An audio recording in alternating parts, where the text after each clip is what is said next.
Karena mengeluh itu Yuk, bisa adalah yuk. Gue penyakit yakin lo pasti kronis bisa. yang Semangat. bisa menggerogoti kebahagiaan dalam hidup Bro, kamu. kalau gue udah Kedengarannya ngeluh, sih udah sesuatu udah yang mah wajar gak ya. nangis. Setiap manusia kan pasti Tandanya gue dong udah berkeluh gak bisa. kesah. Ngapain gue Tapi nangis kalau kalau gue kamu membiarkan itu Positif, positif apa yang ternyata negatif?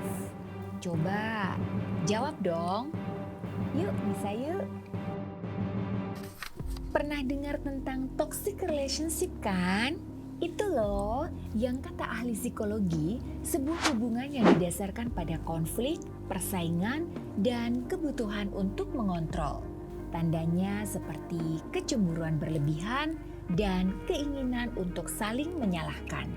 Nah, ada updatean baru soal toxic ini, yaitu apa yang disebut toxic positivity. Opo iki? Toxic positivity. Positif yang negatif.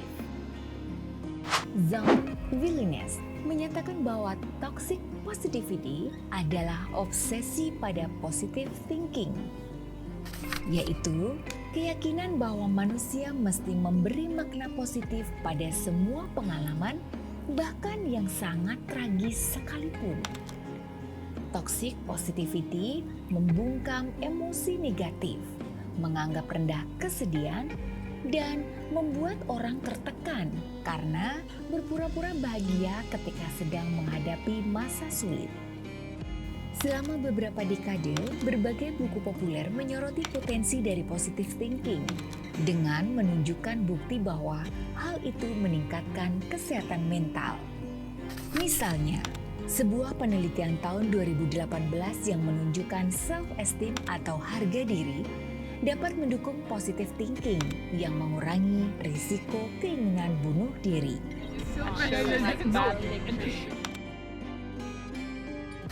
Pada sisi lain, data yang menyoroti manfaat positive thinking menunjukkan bahwa dukungan sosial dan kemampuan seseorang dalam mengatasi persoalan berinteraksi dengan positive thinking untuk meningkatkan kesejahteraan. Positive thinking tidak berada dalam ruang hampa, melainkan merupakan interaksi dengan berbagai aspek dan pada dasarnya bukanlah obat mujarab untuk semua persoalan hidup. Toxic positivity memaksakan pemikiran positif sebagai satu-satunya solusi untuk berbagai masalah, menuntut seseorang untuk menghindari pemikiran negatif atau mengekspresikan emosi negatif. Toxic positivity itu ternyata berisiko loh. Mengutip Willingness, pikiran positif tidaklah berbahaya. Namun, seseorang yang percaya bahwa mereka harus selalu positif dapat mengabaikan masalah serius atau tidak mengatasi masalah kesehatan mental yang jadi alasan timbulnya masalah. Selain itu, seseorang yang menuntut positivity dari orang lain bisa jadi pada dasarnya menawarkan dukungan yang tidak memadai atau membuat orang merasa dihakimi. Risiko toxic positivity misalnya: 1. Mengabaikan bahaya nyata. Penelitian terhadap 29 kasus kekerasan dalam rumah tangga menemukan bahwa toxic positivity dapat menyebabkan orang yang mengalami pelecehan meremehkan permasalahan dan tetap berada dalam hubungan yang penuh kekerasan.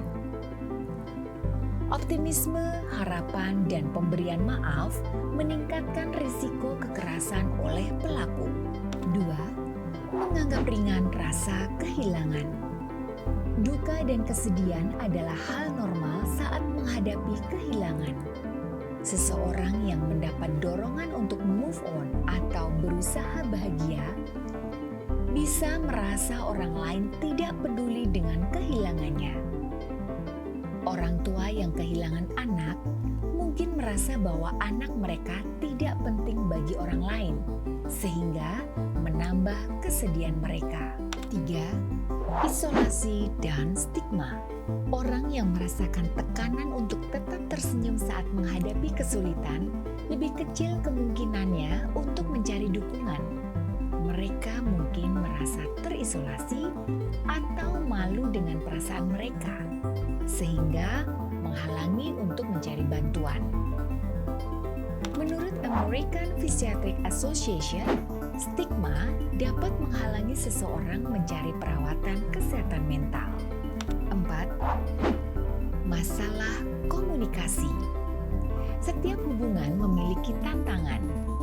Toxic positivity mendorong orang mengabaikan tantangan ini dan fokus pada hal positif.